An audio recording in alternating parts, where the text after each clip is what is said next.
전에 부목사로 있었던 교회에서 항상 연말 되면 지금처럼 이제 목회 세미나를 이렇게 다닙니다. 한 번은 목회자 세미나, 여기에 전도사님들이 꽤 많아요. 많을 때는 한 80명, 100명 가량 되는데, 이 여자 전도사님들 또 목회자들 전체가 교회에서 경비를 대고 홍콩과 이렇게 중국을 이렇게 간 적이 있습니다. 홍콩으로 갔는데 그 중에 이전도사님이라고 강남 사신 분인데, 남편은 좀 어느 정도 하고, 이분은 비행기를 몇 번 타보신 분이에요. 스튜어스가 지나갈 때마다 여기 음료수 좀 주세요, 간식도 주세요, 또 식사 시간에 뭐 먹겠습니다 하면서 시간마다 시켜 먹는 거예요. 한 4시간 가는 동안. 근데 김 전사님이라고 계세요.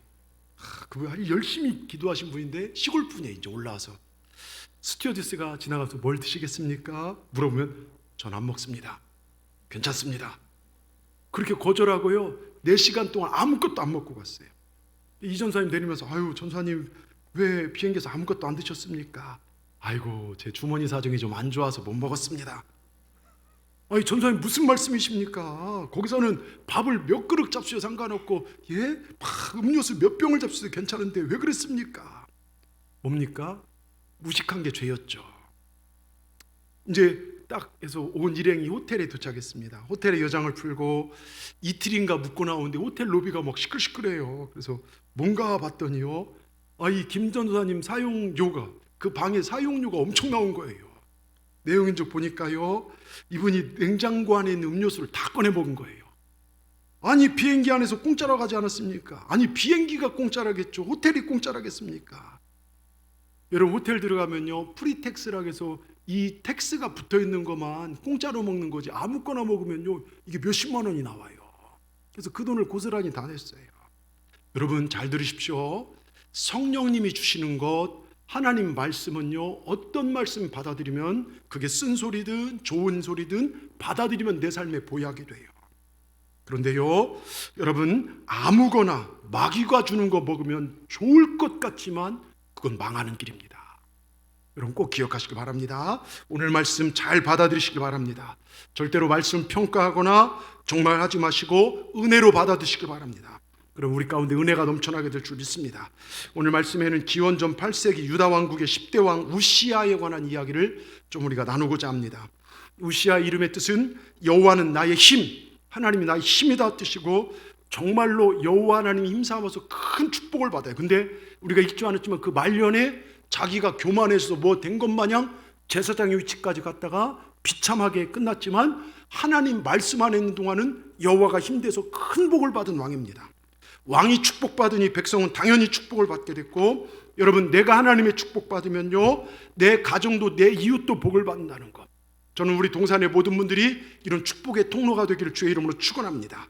오늘 우시아가 이렇게 기이한, 오늘 15절 끝에 보면 기이한 도우심으로도 강성해졌다. 오늘 말씀을 듣는 여러분들, 기이한 도우심으로도 강성해지고 이상하게도 잘 되는 복을 누리시는 우리 모두가 되기를 주의 이름으로 축원합니다. 그러기 위해서 우리가 살펴봐야 할 것들이 있습니다. 첫째, 하나님 앞에 정직하게 행하시라는 거예요. 이게 뭐냐? 하나님이 지금 나를 보고 계신다는 거예요. 예배드리는 자세도 보지만 내 직장생활, 내 가정생활, 내 모든 생활에서 어떻게 말하고 행동하는가, 그걸 코람데오라게 하나님 앞에서 살아가는 것. 오늘 4절에 보면 우시아가요, 그 붙인 아마샤의 모든 행위대로 여호와 보시기에 정직하게 행하며 라고 그 인생에 대해서 성경은 짤막하게 이야기합니다. 오늘 여러분도, 예배드린 여러분도 저도 나중에 하나님 앞에서 인생 평가를 이렇게 받기를 원합니다. 여러분, 성공과 실패는요, 지금 얼마큼 가졌냐 배웠냐 아니에요. 그런 걸로 자격지심 가질 필요도 없습니다. 성공과 실패는 수예배 때 말씀드렸지만, 하나님 앞에 섰을 때 하나님이 너 성공이다 그러면 성공이고, 하나님이 너 모른다 하면 끝입니다.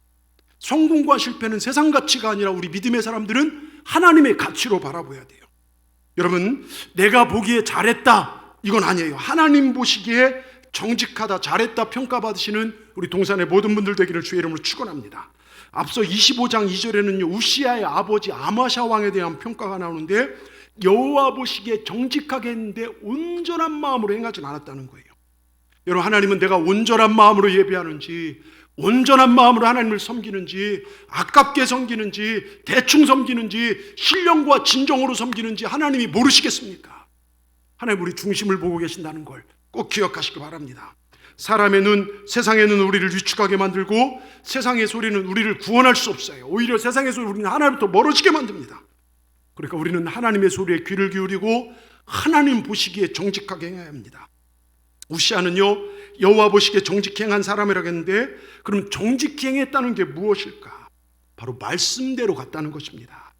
하나님께서 싫어하신 것 안 하고 하나님께서 하라는 것 하면서 하는 것입니다. 내가 왕 됐으니까 정말 어떤 정치력을 이용하고 세상의 똑똑한 경제학자, 정치학자들 이 사람들의 의견을 반영한 게 아니라 하나님 말씀대로 살았다는 거예요. 왕이요. 여러분, 하나님께 싫어하는 것을 안 하고 하나님께서 하라는 것 하면서 하는 것입니다. 육체에 따르는 것이 아니라 어떤 얄팍한 이성을 따르는 것이 아니라 성령의 음성을 들으면서 하는 삶. 여러분 어떻습니까? 여러분의 삶을 결정하고 여러분의 삶을 움직이게 하는 근거가 무엇입니까? 그게 말씀입니까? 그게 기도입니까? 아니면 내 생각과 세상의 소리와 이치를 따라가십니까? 우시아는 말씀에 온전히 순종했다는 것입니다. 내 생각대로 하나님을 섬긴 것이 아니라 하나님 말씀을 따라 섬겼으며 하나님과 하나님 보시기에 정직하게 행했다는 거예요. 누가 뭐라 하든 백성들이 볼 때, 지도자들이 볼 때, 어떤 경험이 있는 자들이 볼 때 왕이셔 그러면 안 되죠. 그러나 하나님 보시기에 정직하게 했다는 거예요. 그러니까 어떻게 합니까? 하나님께서 그를 도우시고 그에게 형통한 복을 주셨다는 거예요. 그가 받은 형통한 복이 무엇인지 읽지는 건너뛰었지만 6절에 15절 짤막하게 살펴보겠습니다. 6절에 우시아가 나가서 블렛 사람과 싸우고 가드성과 야분의 성과 아스돗성을 헐고 아스돗 땅과 블렛 사람으로 가운데 성읍들을 건축하며 아마샤 왕 때 성읍들을 빼앗기고 무너졌어요. 쉽게 얘기해서 일본에서 가까운 여수를 쳐들어와서 여수를 다 때려부시고 많은 사람이 죽고 성읍이 무너졌어요. 근데 우시아 왕이 일어나니까 하나님이 힘주셔서 이곳에 와서 일본 사람들 물리키고 정말 적고까지 다 때려부시고 이곳에 다시 성읍을 건축한 거다. 얼마나 기쁩니까? 이 일을 행했다는 거예요. 또 7절 8절에요 이렇게 써 있습니다. 하나님이 도우사 블렛 사람과 구르바알에 거한 아라비아 사람들과 마온 사람을 치게 하신지라 암몬 사람 우시아에게 조공을 바치는 우시아가 매우 강성하여 블레셋, 아라비아 사람, 다 암몬 사람, 이스라엘 괴롭히고 도둑질을 했던 자들입니다. 이들을 다 쳐부수고 오히려 그들이 조공을 바쳐요. 그의 표현 강성하다. 갈수록 하나님의 도우심으로 점점점 잘 되는 걸 볼 수 있습니다.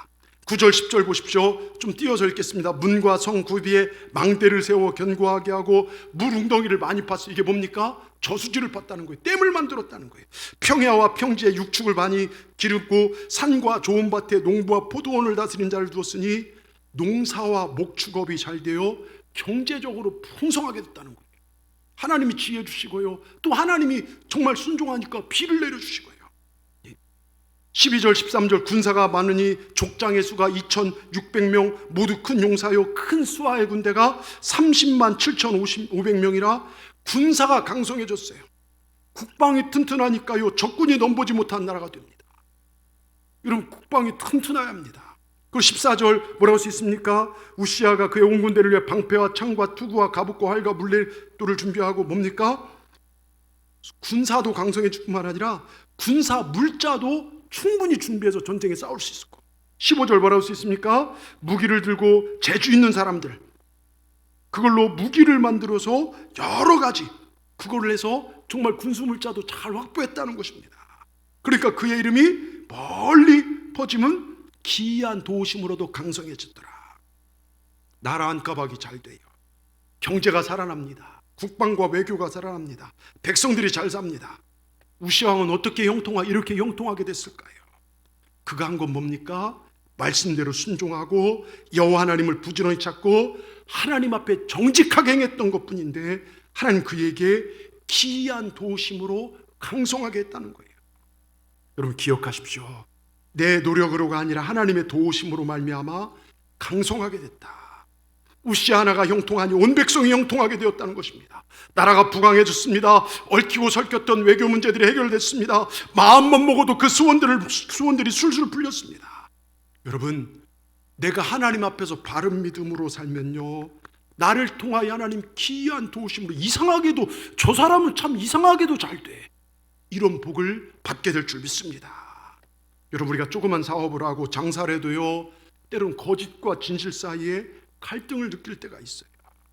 근데 그때마다 신용과 진실 편에서 주사위를 던지며 살기로 결단을 한 사업가 그분 얘기를 좀 하고자 합니다. 이분이 만주에서 애굽 일제 시대 정말 만주에 사업할 때 일입니다.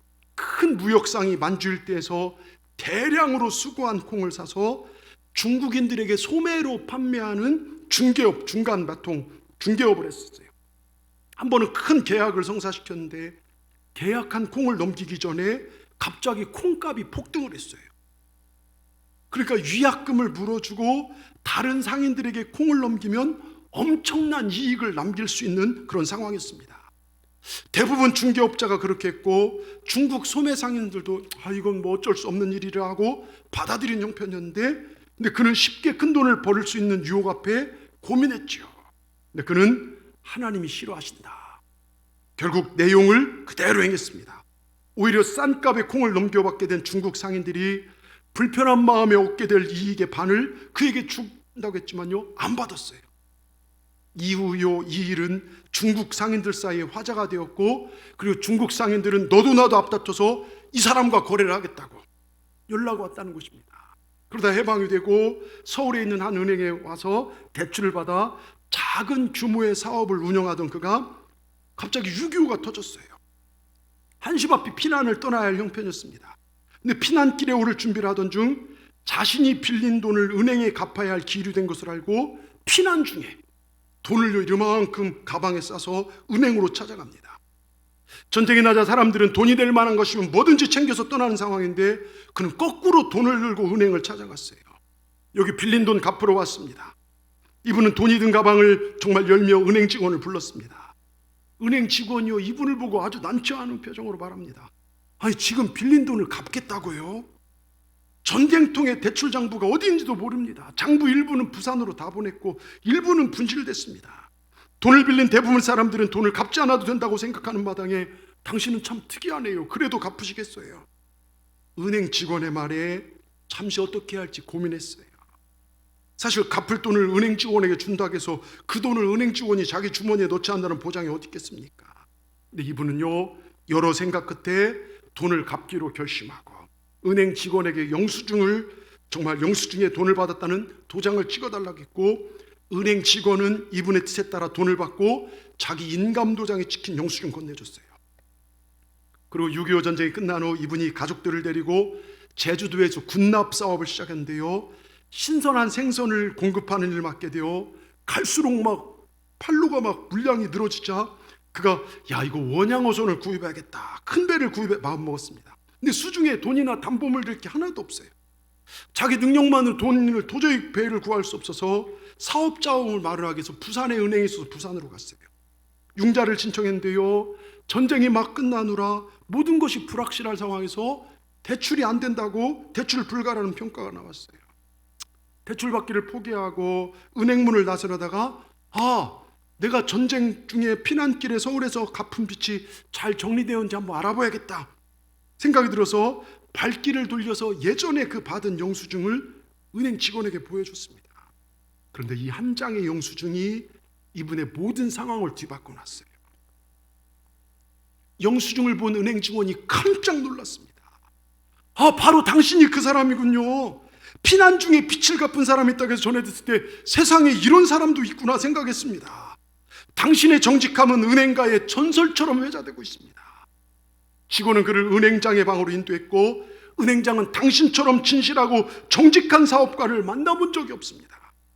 필요한 금액을 흔쾌히 대출해 주었고, 이분은 대출받은 사업자금과 은행권의 신용을 바탕으로 성공적인 사업을 펼쳐갔고, 이분이요, 우리나라 유리를 세계 시장에 수출한 한국 유리의 대표 설립자 최태섭 장로님이십니다. 여러분, 이분이 이렇게 형통한 복을 받은 것, 하나님 앞에서 정직하게 행했다는 거예요. 몇 번의 위기 상황도 있었죠. 그냥 챙길 수도 있었죠. 그런데 하나님이 보고 계신다. 여러분, 하나님이 우리를 보고 계신다는 것 믿으시길 바랍니다. 우리가 정직하게 하나님 앞에서 사람의 소리, 사람의 눈을 중요하면 안 돼요. 하나님을 두렵고 떨림으로 살아가는 우리 모두가 되길 주의 이름으로 축원합니다. 두 번째, 하나님의 사람 목회자의 지도를 잘 받으시길 바랍니다. 우리가 우시야 왕의 성공적인 삶을 이야기할 때 예사로이 지나치지 말아야 할 한 사람이 오늘 등장해요. 바로 5절에 나와 있는 누굽니까? 스가랴라는 사람이 나와요. 하나님의 묵시를 밝히 하는 스가랴가 사는 날 동안 하나님을 찾았다. 여러분, 스가랴는요, 지명도로 본다면 정치인도 위대한 가문의 사람도 아닌 그저 그렇게 이름이 그리 알려지지 않은 무명의 사람이 사실 스가랴예요. 다만 5절은 하나님의 묵시를 밝히 알고 하나님을 찾았다는 것입니다. 이게 무슨 말입니까? 묵시가 뭡니까? 말씀이죠. 그러니까 스가랴가 사는 날 동안 스가랴는 묵시를 알고 말씀을 알고 말씀으로 정말로 이 우시아를 가리키고, 그러니까 말씀에 입각한 우시아는 여호와를 찾았고 말씀대로 살았고 모든 예배에 최선을 다하고 늘 하나님 앞에 모이기를 힘썼다는 거예요. 그때 하나님께서 형통케 하셨다는 것입니다. 여러분, 우리가 말씀 중심 예배 중심으로 살아갈 때 하나님께서 우리를 형통케 하신다는 것 꼭 기억하시길 바랍니다. 제가 문자도 넣어드렸지만요, 말라기 4장 2절에 보십시오. 내 이름을 경외하는 너희에게는 공의로운 해가 떠올라서 치료하는 광선을 비추리니 너희가 나가서 외양간에 나온 송아지같이 뛰리라. 예. 여러분 보십시오. 내 이름을 경외하는 너희에게, 하나님을 높이는 너희에게 하나님께서 이렇게 치유하시더라 이것입니다. 하나님께 치유를 말씀하신 출애굽기 15장 26절에도 이런 얘기가 나와요. 너희가 너희 하나님의 말을 들어 순종하고 의를 행하며 내 계명에 귀를 기울이며 내 모든 규례를 지키면, 이게 경외입니다. 내가 애굽산에 내린 모든 질병 중 하나도 너희에게 내리지 아니하리니 나는 너희를 치료하는 여호와임이라. 여기서 경외가 정확히 무엇인지 나와요. 하나님 말씀을 먼저 듣는 거예요. 그리고 그 말씀을 순종하고 의를 행하며 정직하게 살며 계명의 귀를 기울이며 말씀에 순종하며, 여러분 말씀에 귀를 기울이시길 주님의 이름으로 축원합니다. 어떤 생각을 가지고 오늘 예배당에 왔을지 모르지만 오늘 이 설교 말씀에 집중하십시오. 그리고 그 말씀을 지키십시오. 앉아서 오늘 말씀이 어떤 말씀이나 여러분 절대로 판단하지 마십시오. 내 생각에 맞으면 아멘이고 나랑 맞지 않으면 저건 아닌데, 이런 생각하지 마시길 바랍니다. 다른 생각 품지 마십시오. 여러분, 그럴 때 우린 여호와 라파 하나님을 경험하게 되는 거예요. 하나님을 경외한다는 게 그겁니다. 그럼 하나님께서 의로운 해를 비추셔서 치료하는 광선을 비추며 우리의 육체의 질병뿐만 아니라 우리 영혼까지도 다 치료하시는 광선 우리에게 바랄 줄 믿습니다. 하나님은요, 하나님의 자녀들이 영역이 치유되어 강건하고 행복하게 살길 그 누구보다 원하십니다. 여러분 보십시오. 이 출애굽기 15장 말씀 나온 배경이요, 이스라엘 백성들이 홍해의 기적을 건너온 후에요 3일 동안 광야길을 걸어요. 첫날은 기뻐서 하나님이 이런 기적을 행했네, 좋았죠. 근데 3일 동안 걷는 동안요 지쳐요. 먹을 것도 제대로 못 먹고, 여러분 물이 없으니까요 너무너무 힘듭니다. 근데 그들이 도착한 곳이 어디입니까? 마라예요. 3일 동안 아무것도 못 먹은 상태에서 참았고 겨우 마라에 도착해서 요정을 다 풀었습니다. 홍해 건너고 처음 쉬는 것입니다. 그런데 물이 써서 마실 수가 없어요. 마라에 쓴물이 나가지 않습니까? 그러니까 사방에서 불평이 터져 나옵니다. 애굽에서 그냥 노예로 살게 하지 왜 나오겠느냐. 여러분, 불평에는 대상이 있어요. 그게 모세와 여호수아 지도자들에게 불평을 해요. 우리를 죽이려고 여기까지 오겠냐. 불평하고 하나님을 원망했습니다. 이때 모세가 하나님께 기도하면서 하나님 주신 지혜가 뭡니까? 나뭇가지 하나를 꺾어서 이 쓴물 마라에 던지니까요 마라의 쓴물이 뭐가 됩니까? 단물로 변화가 돼요. 그리고 나서 주신 말씀이 출애굽기 15장 26절 하나님 말씀, 여기 순종에 대해 말씀합니다. 여러분, 하나님은요 그 힘든 여정에서도 순종을 훈련시킵니다. 하나님 말씀 앞에 온전히 순종하길 원합니다. 너희가 원하는 길과 내가 원하는 길은 다르다. 그럼에도 내가 원하는 길로 따라갈 수 있는가? 내 뜻과 다르더라도 내 가르친 대로 살기를 원하셨던 것입니다. 여러분, 아무리 힘든 길을 걸어가도 불평하고 원망하기를 하나님 원치 않으시더라 이것입니다. 여러분, 이럴 때 여호와 라파 하나님, 애굽 세상에서 내리는 질병을 너에게 주지 않겠다는 것입니다. 여러분, 여호와 라파나 여호와 이레나 뭡니까? 순종의 결과로 얻어지는 것들입니다. 여호와 라파, 치료하신 하나님, 히브리어 라파는 치료자, 의사, 의원이란 뜻이 있죠. 의사는 육신의 질병을 고치지만 우리 하나님은 사람의 육신뿐만 아니라 영혼을 고치시고 우리 저주를 고치시고 우리 가난을 고치시는 분임을 믿으시길 바랍니다. 우리가 하나님을 경외하면, 그 말씀에 순종하면 하나님께서 기이한 역사를 일으키신 걸 믿으시길 바랍니다. 그런데 여기서 한 가지 더 우리가 깊게 생각할 것이 스가랴와 우시아와의 관계예요. 우시아가 사는 동안만 형통케 됐다는 거예요. 스가랴가 이렇게 살으니 우시아가 형통케 되더라. 여러분, 이 사람은 바로 하나님 말씀으로 우시야 왕에게 영적인 교훈을 준 사람으로, 왕에게 세상적인 어떤 정말 정치적인 어떤 교훈을 한 것이 아니라 오직 하나님 말씀만을 가르쳤다는 거예요. 저는요, 죄송하지만 목사가 고작 어떤 물질 욕심, 음란함에 사로잡혀서 욕심을 부리고, 이게 요즘 이단 같은 목사들 몇 명 방송에 타니까 전체 목사가 그런 식으로 욕을 먹고, 또 좌우 따위의 이념에 붙들려서 설교 시간이나 이런 것들을 이야기한다면 복음으로 양육되어져야 할 성도들을 혹세무민하는 것밖에 안 된다고 봅니다. 우리는요, 좌우 이념이 아니고 우리는 하나님 말씀이에요. 저는 정치, 경제, 세상적인 걸 잘 모릅니다. 근데 제가 제일 고민하는, 어떻게 하면 하나님을 기쁘시는 교회가 될까? 어떻게 하면 우리 성도들이 복을 받을까? 어떻게 하면 우리 동산의 성도들이, 우리 동산의 양들이 하나님의 푸른 초장 안에서 쉴만한 물가에 쉴 수 있을까? 어떻게 하면 이 험한 세상에서 한 명도 구원의 여정에서 낙오하지 않고 저 천국까지 갈까? 늘 고민하고 기도하는 게 저의 가장 큰 숙제입니다. 여러분, 이러한 스가랴의 지도자를 우시야 왕은 잘 따랐다는 거예요. 그 하나님께서 우시야를 형통케 하셨습니다. 여러분, 우리에게 큰 복 중에 복이 하나가요, 영적인 좋은 영향력을 줄 수 있는 그런 사람이 영적 지도자를 만나는 게 얼마나 중요한지 몰라요. 우시야 왕과 스가랴의 관계는 요즘 말하면 흔히 주의 종과 성도의 관계를 말합니다. 제가 전에 있던 광림교회 부목사로 있을 때 신방을 담당하다 보니까 한 7천 가정을 거기서 한 것 같아요. 그럴 때 종종 이런 이야기를 듣습니다. 내 인생 힘들고 어려울 때 목사님의 설교를 듣고 힘을 얻어 그렇게 살았더니 모든 것이 잘 되었습니다. 이 방법 저 방법 세상의 방법 다 써봐도 안 됐지만 마지막으로 순종해보자 했는데, 그때부터 한남대교 바로 옆에 있고 성수대교 사이에 교회가 있어요. 동호대교랑 성수대교.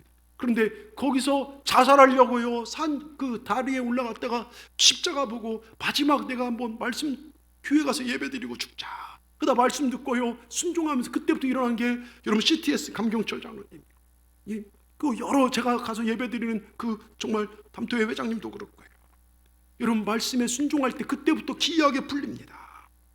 또 신방 오신 목사님께 축복 기도를 받았더니 어려웠던 집안이 어려움지만 살게 됐다고 감사한 분들의 고백을 많이 들었습니다. 왜요? 하나님의 종의 방문이 말씀과 기도로 이루어지기에 그것에 큰 축복이 있다는 것입니다.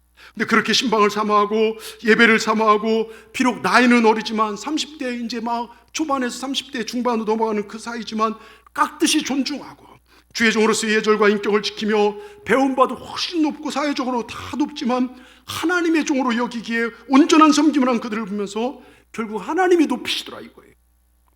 반대로 그 관계가 안 좋았을 때요, 언제든지 문제 요소가 생기더라고요. 여러분, 교회에서도 별거 아닌 사소한 문제로 목회자와 사이가 나빠질 수 있습니다. 목회자의 관계를 대수롭지 않게 생각하고 조심성 없이 행동하다 보면 엄청난 영적 손실을 때론 감수해야만 합니다. 여러분, 목회자의 관계가 나빠지게 되면요, 가장 큰 문제가 뭐냐? 말씀이 안 들려져요. 말씀이요. 설교가 귀에 안 들어오면요, 그럼 내 영이 죽는 것입니다. 여러분, 말씀이 들려지지 않으면 외치시길 바랍니다. 예수 이름으로 명하노니 더러운 사단아 떠나가라. 말씀이 들려질지어다. 여러분, 그리고 집중해야 합니다. 사단은 이것을 기가 막히게 알고요, 때론 섭섭함, 때론 미움, 원망 등을 심어넣어 이 관계를 무너뜨릴 수 있어요. 여러분, 왜 그런 줄 아십니까? 목회자에게 얼마든지 인간적인 흠과 잘못이 있어요. 그러한 면을 조금만 부각해서 실망하게 만든다면요, 그 관계를 나쁘게 만드는 것, 이건 아무것도 아닌 일입니다. 여러분, 제가 지금 이런 이야기들 드린 것 저에게 잘하는 게 아닙니다. 이 성경적인 바탕이고요, 많은 신앙의 선조들이 복받고 살았던 하나님의 축복 중에 하나 부분을 말씀드립니다. 여러분, 믿음으로 이 부분을 받아들이면요, 여러분의 큰 복이 되게 될 줄 믿습니다. 앞서 제가 목사로서 여러분 앞에 정말로 상처를 주고 여러분 마음을 힘들게 한 것들이 있다면요, 이 자리에서 진심으로 용서를 구합니다. 그런데 우리가 알아야 할 것이 그 중에 하나가 있어요. 우리가 목회자를 귀히 여기고 존경해야 하는 중요한 이유는 그 사람 됨됨이 때문이 아니라 하나님께서 기름 부어 세우셨다는 거예요. 그 하나님이 하나님의 일이기 때문에 귀하고 소중하기 때문입니다. 여러분, 교회가 흠 많고요, 문제 많아도요, 교회가 중요한 것은 하나님께서 교회를 거룩하다 인정하셨기 때문입니다. 뭐 이 얘기는 조금 저기지만 여러분 한번 들어보십시오. 질병 본부 자료에 의하면요, 지금 코로나 확진자 교회 퍼센테이지가 7.6인가 8% 정도 된다고 합니다. 근데 그 안에는 신천지도 포함되고 BTJ 열방센터 포함되고 IM 선교단체도 포함돼요. 순수 교회만 하면 4% 정도밖에 안 돼요. 실제 96%는 더 사회적으로 많이 터졌다는 거죠. 근데 언론에서는 연일 교회발 하다 보니 세상 사람들 그 인식을 조사해보니까 44%, 50%는 교회발로 생각한다는 거예요. 여러분 한번 보십시오. 10평도 안 되는 카페나 식당은요, 하루에도 수많은 사람이 마스크도 벗고 얘기하고 식사를 해요. 예? 우린 거리 유지하고요, 마스크 철저히 쓰고 방역하고 예배합니다. 여러분 정말로요, 세상의 소리에 너무 귀 기울이지 않기 바랍니다. 요즘 대통령도 그렇고요, 정치인들도 그렇고요, 이런 표현 많이 쓰죠. 마타도어라는 말이요. 정치가들의 흑색선전으로 상대방을 깎아내리고 자기를 높이려고 쓰는 것이 마타도어라는 겁니다. 어찌 보면 교회가 이런 마타도어의 표적이 되었고, 예, 전 국민의 분노의 대상이 되고 있습니다. 여러분 그런데요, 기억하십시오. 교회가 아무리 세상에 징후를 받고 있다 할지라도 오직 예수 이름에 구원받을 만한 다른 이름 하나님 주신 적이 없습니다. 우리 거룩한 그런 어떤 의지가 있어야 합니다. 하나님이 교회를 통해서요, 구원의 역사를 이룬다는 사실을 절대로 잊지 마시길 바랍니다. 여러분 하나님께 사용하신 교회들을 보십시오. 제가 목사지만요, 정말 깍듯이 대우합니다. 정말 예수님처럼 예, 그래 하나님께서 얼마나 기뻐하십니까? 사선 국회의원이요, 자기 자리에 앉아서 사무실에서 예배드리러 가는데요, 자기 자리에 앉아 무릎을 꿇고요, 저한테 안수기도를 부탁합니다. 기업의 사장이요, 자기 사무실로 불러서 무릎 꿇고 안수를 해달라고 합니다. 왜요? 사람의 눈이 아닌 영적인 눈으로 보기 때문에. 여러분 보십시오. 마태복음 10장 41절, 선지자를 영접하면 선지자의 상을 받으리라. 목회자를 영접하고 귀히 여기면 하나님께서 받으시고 그에게 상급과 복을 주신다는 하나님의 말씀입니다. 반대로 마가복음 14장 27절, 목자를 치리니 양들이 흩어지리라. 사탄에게 속아서 함부로 목회자를 치게 되면요, 영적인 양들이 흩어져 신앙조차 유지하기가 어려워지게 될 것이다. 그런 이야기입니다. 지금 이런 일이 한국교회 또한 여수교회에 얼마나 많이 있습니까? 우리가 가슴을 치며 회개해야 할 일인 줄 믿습니다. 여러분 저도 될 수 있으면 안 다투려고 해요. 할 수 있거든. 여러분도 그렇게 서시길 바랍니다. 목회자의 문제 해결은요, 할 수 있는 대로 기도로 하고 하나님께 맡기시길 바랍니다. 다윗 보십시오. 다윗은 사울왕 죽일 기회가 몇 번 있었어요. 사울왕을 하나님 기름 부은 사람이라고 함부로 손대지 않았던 일을 여러분 기억하시길 바랍니다. 근데 그것을 하나님께서는 다윗을 귀하게 여기셨다, 성경은 표현합니다. 다윗 우리보다 못난 사람 아니죠. 사울이 잘못되었음에도 불구하고 그는 사울에게 자신 직접 손을 대려 하자. 옆에 돕는 이들은요, 빨리 죽이라고, 이 기회 아니면 이거 죽이고 빨리 정말 우리 왕국을 세우자. 근데 다윗은 그러지 않아요. 하나님을 믿었습니다. 근데 어찌 하나님 기름 부은 자를 내가 평가하겠느냐. 잘못됐다면 하나님께서 반드시 치리라. 하나님이 손을 댈 것이라. 여러분 이게 다윗의 믿음이고 하나님이 귀히 여기는 그런 믿음이었다는 거예요. 여러분 잘못된 사울처럼 잘못된 주의 종들이 있죠. 그러나 저들은 하나님이 종입니다. 하나님 친히 벌하시고 책할 것입니다. 하나님 일까지 직접 담당하는 경우를 우리가 그런 우를 범하지 않기를 바랍니다. 사탄에게 속아 신앙을 잃어버리고 교회를 어지럽게 만든 일이 우리 주위에 얼마나 많은지 모릅니다. 저는 우리 교회가 이런 일이 없기를 진심으로 바랍니다. 우리 교회가 하나님 보시기에 건강한 교회, 아름다운 교회가 되길 원하고, 우리 성도들이 하나님 보시기에 경외하는 신앙 되어 치유와 회복, 선지자의 상, 제사자의 상급, 기이한 도심으로 말미암아 이상하게도 잘 되는 복을 우리 모두가 누리기를 주님의 이름으로 축원합니다. 끝으로요, 하나님을 구하라. 그러면 기이한 도심을 얻어 강성하게 되리라. 오늘 5절, 7절, 15절을 보십시오. 5절에 보십시오. 여기 보면 그가 여호와를 찾을 동안에 하나님이 형통하게 하셨더라. 7절 하나님이 도우사, 15절 그 끝에 기이한 도우심으로도 강성하여 짐이더라. 무슨 이야기입니까? 우시야 왕이 세상의 정치력으로 행하지 않고 옆에 바벨론이나 아수르나 강대국 의지하지 않고 하나님만을 구하고 나갈 때 하나님의 기이한 도우심으로 모든 일들이 형통하게 되었다는 것입니다. 여러분, 우리가 때로 교회를 다니고 예수 믿는 것이 어떤 경우에는 잠깐 시간적으로 손해를 보고 물질에 손해보는 것 같지만 하나님께서는요, 더 많은 것으로 채우신다는 것. 제가 여러분들의 문자를 보냈지만 고린도서 15장을 부활장이라고 해요. 만약 세상 사람처럼 부활이 없다면, 구원이 없다면 우리만큼 불쌍한 존재가 어디 있습니까? 주일날 왜 나왔습니까? 요즘같이 욕먹는 시기에 이 자리에 왜 나왔습니까? 우리 왜 11조를 드리면, 그 돈이면요 뭐 적금을 들어도 되고 자녀들한테 용돈을 줘도 되고요. 왜 우리가 건축으로 하나님의 영광을 위해 삽니까? 여러분, 우리는요 내일 아침 해가 뜨는 걸 믿는 것처럼 천국이 있다는 확신이 있기 때문에 그래요. 우린 천국 소망이 있지 않습니까? 하나님이 우리 아버지고 예수님이 우리를 위해 십자가에 물과 피를 쏟으시고 죽으신 이 복음을 믿기 때문에 하나님은요 흥하게도 하시고 쇠하게도 하시고 승리하게도 패하게도 하십니다. 복을 주실 수도 있고 저주를 내릴 수 있는 분이란 걸 여러분 믿으시기 바랍니다. 학개 2장 8절에요, 은도 내 것이요 금도 내 것이라 만군의 여호와의 말이니라. 하나님 모든 것 되시면 믿으시기 바랍니다. 세상의 모든 것이 다 하나님 것이라고 말합니다. 하나님이 함께 하시면 복을 받고요, 하나님께 함께 하지 않으면 아무리 노력을 해도 소용이 없습니다. 보세요, 산더미 같은 산의 진미를 쌓아놓더라도요 하나님 병들어 입 막아버리면 먹을 수 없어요. 내 입이요 쇠도 씹어먹을 정도로 소화력이 좋다 할지라도요 음식 걷어가면 아무것도 할 수 없는 게 여러분 인생입니다. 제가 서울에 담당한 한 권사님, 이성국 권사님이라고요, 강남에서 세금을 3위 안에 내요. 강남에서. 여러분 엄청난 부자죠. 강남 구만 그때 당시 40만 명인데요 세금을 3위 안에 내면 큰 부자입니다. 근데 이분이요 말년에 몸이 안 좋아서 아산병원의 특수중환자실에서 면회는 저밖에 안 됐어요. 목사라고요. 의사들이 다 허락해 제가 가서 이렇게 일주일에 몇 번씩 기도해 드렸는데요, 이분이 특별히 이제 저랑 그 얘기를 하는데, 강남에 이제 몇 채 집 있지만 서울 워커힐 그 뒤에 보면 부자들이 별장들을 몇 채 져서 사는 데가, 거기서 이제 요양차 거기 계신데 예배드리러 초청을 받아서 이렇게 가서 얘기합니다. 목사님, 제가 어렸을 때 죽어야 할 전데 하나님이 살려주셔 지금까지 생명을 살아왔는데 또 손대는 것마다 하나님 복을 주셔서 큰 물질의 복을 받았습니다.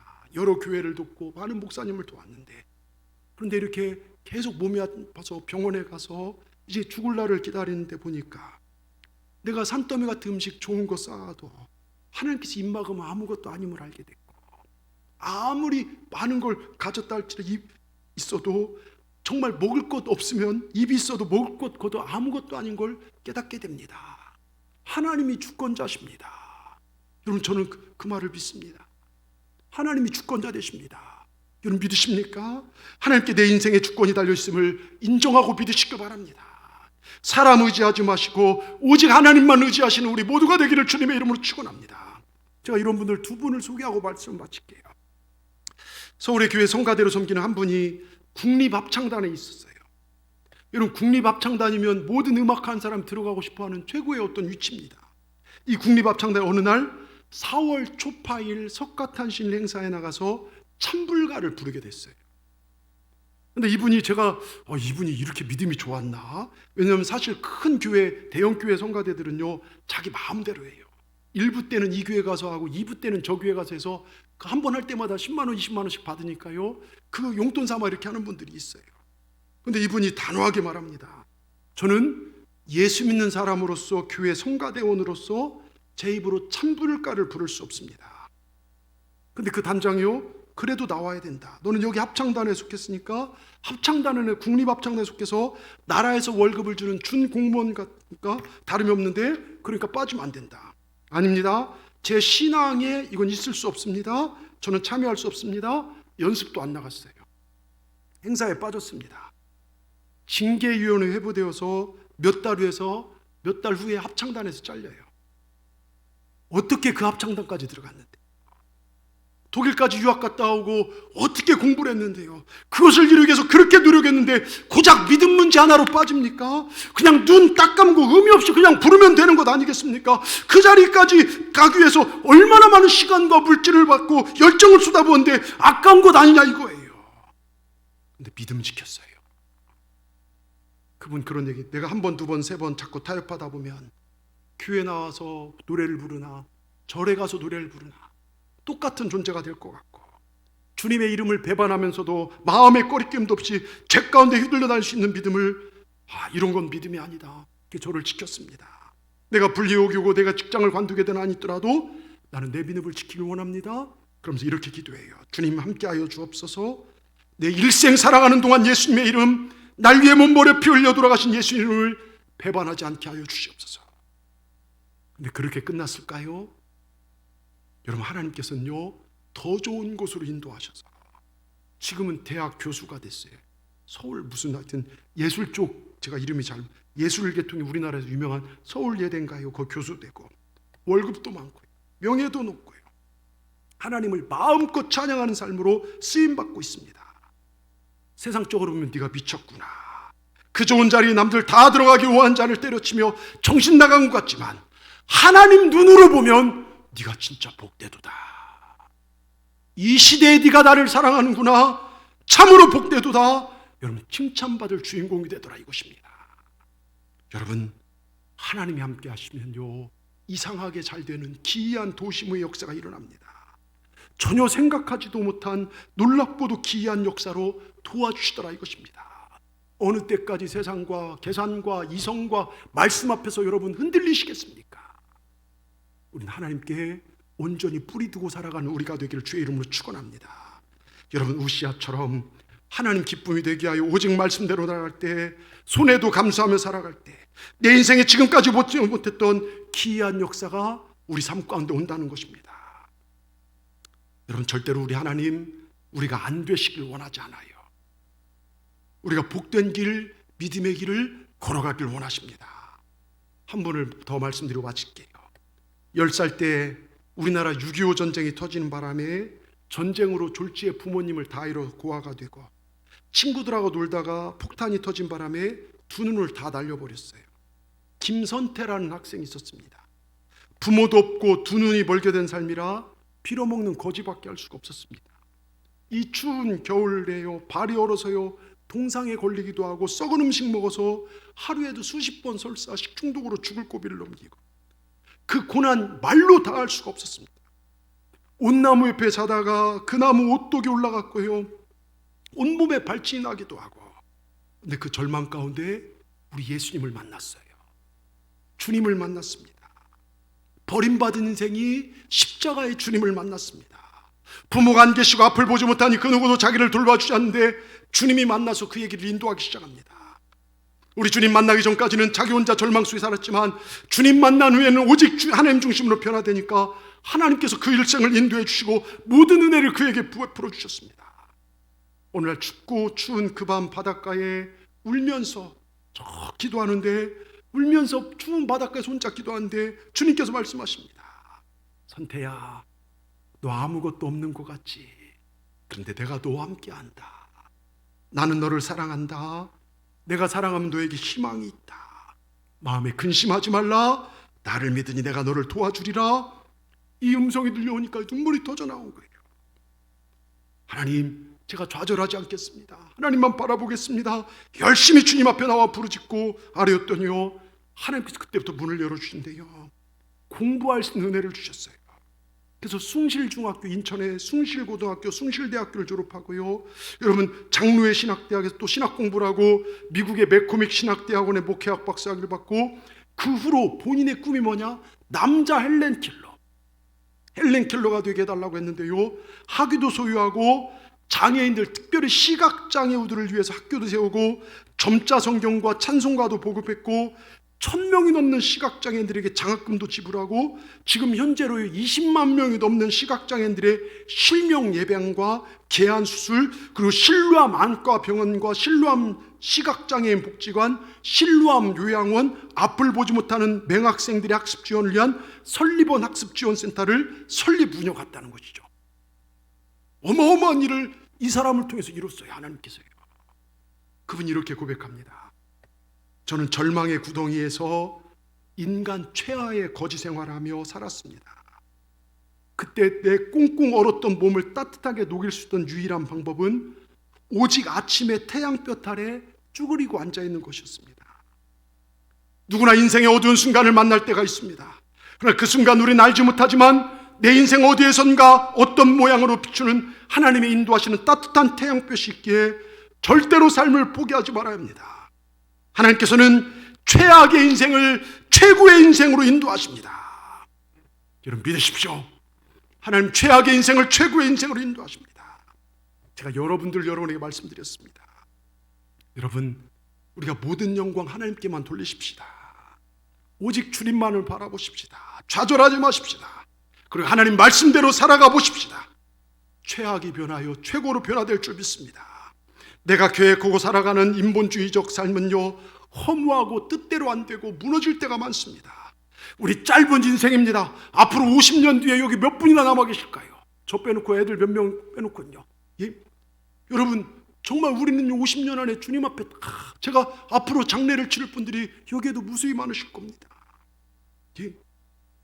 죄송한 얘기지만 짧은 인생길에서요, 우리가 예수님을 믿음으로 말미암아 세상의 방법대로 내 계획된 삶에 돌이켜 오직 말씀이 이끄는 삶을 살아가시길 주의 이름으로 축원합니다. 그럼 하나님께서 여러분의 삶을 일생을 인도해 줄 줄 믿습니다. 우리 하나님께만 소망을 두고 믿음으로 살아가게 될 때 하나님의 놀라운 은혜, 기이하신 은혜, 이상하게도 잘 되는 복이 우리 가운데 임하게 될 줄 믿습니다. 오직 믿음으로 살아갈 때 지금까지 보지 못한 나의 갈 길 다 가도록 정말 예수 인도하시니 무슨 일을 만나든지 만사형통하리라. 이 축복의 주인공들이 우리 모두가 되기를 주의 이름으로 축원합니다. 복음의 능력으로 큰 기쁨이 우리 삶 가운데 있기를 주님의 이름으로 축원합니다. 기도하십시다. 하나님 감사합니다. 최악의 삶에서 최고의 삶을 살 수 있는 놀라운 기이한 도우심, 이상하게도 잘 되는 축복에 대해서 말씀해 주시니 감사합니다. 먼저 우리 믿음을 점검하게 하여 주시옵소서. 내 믿음의 주체가 주님인지 아니면 내 자신인지 속히 주님께 돌아온 삶을 살게 하여 주시고, 우시아 왕처럼 정직하게 살게 하여 주시고, 하나님의 사람 주의 종의 지도자를 잘 받는 지혜와 하나님의 영적 권위를 인정하는 삶을 살며 말씀 앞에 순종하는 삶을 살게 하여 주시옵소서. 그리하여 기이한 도심으로 말미암아 점점 더 강성해지는 축복된 삶으로 우리 인생의 끝자락에서 하나님이 네 인생은 성공했다, 하나님으로부터 평가를 받고 우리도 하나님 앞에 찬양하며 무슨 일을 만나든지 만사형통하리라 찬양하며 주님 앞에 나가는 우리 삶이 되게 하여 주시옵소서. 예수님의 이름으로 감사하며 기도드리옵나이다. 아멘. 우리 찬송가 384장, 우리 찬송하시면서 준비하신 예물을 주님 앞에 기쁜 마음으로 드리도록 하겠습니다.